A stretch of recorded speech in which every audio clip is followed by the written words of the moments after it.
Mense, elke dag in hierdie lewe het ek en jy God nodig.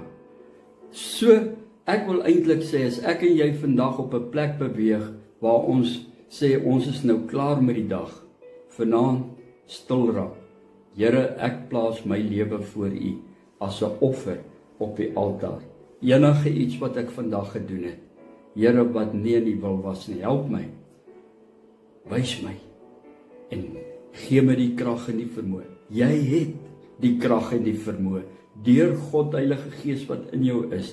En mense, as ek en jy na die Gees luister, en dit doen wat hy vir ons sê, en die woord wat en dit toepas, dan wil ek vanmôre vir u sê, jy sal 'n lewe lewe, wat tot eer van God is, en tot uitbreiding van die koninkryk van die Here. Mense, waar ook al ons gaan, mag die Here ons help, dat ons selfs die karwagte met liefde en genade en met hoë agting sal hanteer.